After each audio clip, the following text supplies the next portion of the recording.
So we have another principle of behaviorism, and that's when we are trying to decrease a behavior. We have a few choices. We have natural consequences and we have punishment. And whenever possible, I recommend trying and looking for the natural consequence. Natural consequences tend to change behavior or stop behavior, plus it might teach something. And that's what we're looking for. We're looking to teach an alternative behavior. Yes, sometimes we're looking to just stop a behavior. So a natural consequence would be your child is going outside to play in the cold, or someone else is going out, and you recommend that they wear gloves or a hat. You say it, and that's it. But the natural consequence is when they go out and they get cold and their hands are freezing, and they come in and they say, I need gloves, my hands are freezing. And so that is a natural consequence. We overdo it when we then say, I told you it was going to be cold. Why didn't you just listen to me in the first place? Don't overdo it. Let the natural consequence do its work. The cold outside and the cold hands taught your child everything they need to learn. So don't overdo it with natural consequences. As for punishments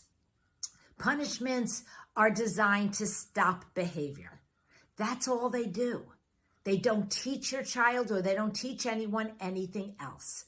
So if you want to stop behavior, which is necessary sometimes, by all means, you can use a punishment. You can remove a person or remove the object that, if someone is bouncing a ball and going to break a window and you need them to stop, taking the ball away makes a lot of sense. A natural consequence may not be the best idea there. Having a child not go out if they have broken a rule in the family of using the car when they weren't allowed to. There are natural consequences, and then there are punishment, taking away the keys, taking away the ball, stopping someone from doing something. But punishment needs a few guidelines. One, make it limited, time limited. It isn't great if you're taking away the keys to take the keys away for a year, a month. It doesn't teach as much as a short, okay, it looks like you're going to lose the keys for the weekend or even for tomorrow. So keep it time limited. It has more effect. The second characteristic that helps with punishment is make it specific. So making it specific is very important. If it's you don't get the car and you just say you don't get the car, I'm taking away the car, that's not specific and it's not time limited, but it's not specific. You don't get the car to go to your friend's house, but you will get the car to go to work. So make the consequence specific, make it time limit, and make it non-punitive. Your tone makes a difference. We don't need to shame someone to stop a behavior. We don't need to say, I told you so, and have that attitude. Just take the ball away, just take the keys away. And you might even add a dose of compassion. It's really hard to get, to have this punishment. And that brings me to the last idea about punishment, which is sometimes you want to engage the person that you're punishing and ask them what they think the punishment or consequence should be.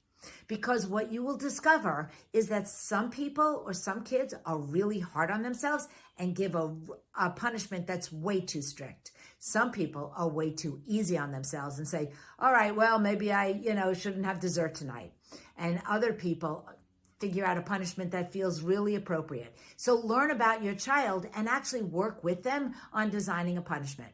Make the punishment fit the crime, makes it make sense, and makes it more effective. When you are trying to stop a behavior, when you take something away or something like that, there may be something called an extinction burst, which is the child, let's say you stop buying toys or candy when you go to the supermarket. You want to change that behavior.